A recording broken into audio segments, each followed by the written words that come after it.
Assalamualaikum warahmatullahi wabarakatuh. Perkenalkan, nama saya Delia Putri Anjani dari kelas 1 FPGSD.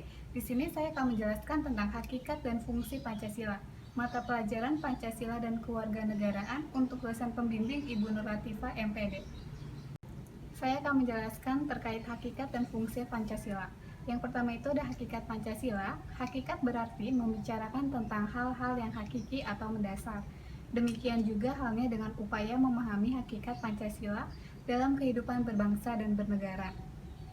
Karena Pancasila memiliki keluasan arti filosofis, maka dari dua pengertian pokok tersebut dapat diberi arti yang bermacam-macam, antara lain sebagai berikut. Yang pertama yaitu ada Pancasila sebagai dasar negara. Maksudnya, Pancasila bukan lahir sebagai mendadak pada tahun 1945, melainkan proses panjang yang didasari oleh sejarah perjuangan bangsa Indonesia serta melihat pengalaman berbangsa atau bangsa lain.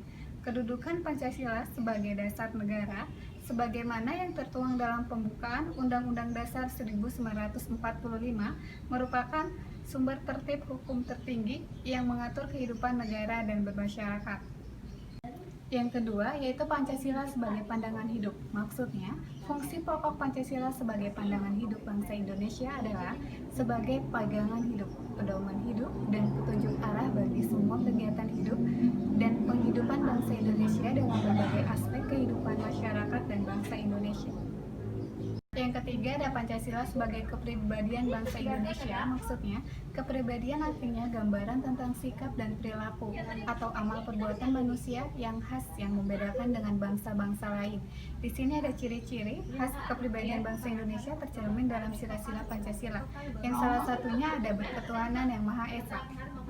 Keempat ada Pancasila sebagai perjanjian luhur bangsa Indonesia.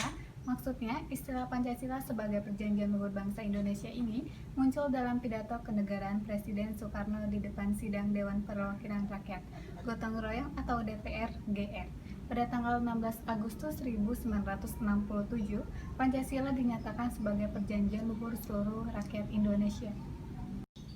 Yang kelima ada Pancasila sebagai cita-cita dan tujuan bangsa Indonesia. Maksudnya, untuk lebih jelasnya gambaran Pancasila sebagai cita-cita dan tujuan bangsa Indonesia akan tampak pada rincian dan tujuan bangsa dan negara Indonesia dalam alinea keempat pembukaan Undang-Undang Dasar 1945. Bisa kalian lihat, salah satunya ada memajukan kesejahteraan umum. Yang kedua yaitu fungsi dan peranan Pancasila. Fungsi dan peranan Pancasila memiliki fungsi dari peranan yang luas dalam kehidupan bermasyarakat, bangsa dan negara. Pancasila sebagai dasar negara Indonesia dan pandangan hidup bangsa Indonesia merupakan sebuah tuntutan bagi setiap elemen-elemen negara yang wajib dijadikan pedoman dalam hidup. Selanjutnya ada fungsi dan peranan Pancasila terus berkembang karena Pancasila merupakan ideologi yang terbuka yang dapat digunakan dalam setiap zaman, asalkan tidak tersinggungkan dengan nilai-nilai Pancasila. Fungsi dan peranan Pancasila terus berkembang sesuai dengan tuntutan zaman sehingga Pancasila mempunyai predikat yang menggambarkan fungsi dan peranan. Fungsi dan peranan Pancasila dari makna Pancasila yang sangat luas dalam kehidupan bermasyarakat, bangsa dan bernegara dapat diketahui dari fungsi dan peranan Pancasila.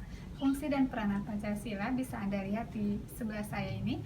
Salah satunya ada Pancasila sebagai jiwa bangsa Indonesia. Dari saya, kurang lebihnya mohon maaf. Wassalamualaikum warahmatullahi wabarakatuh.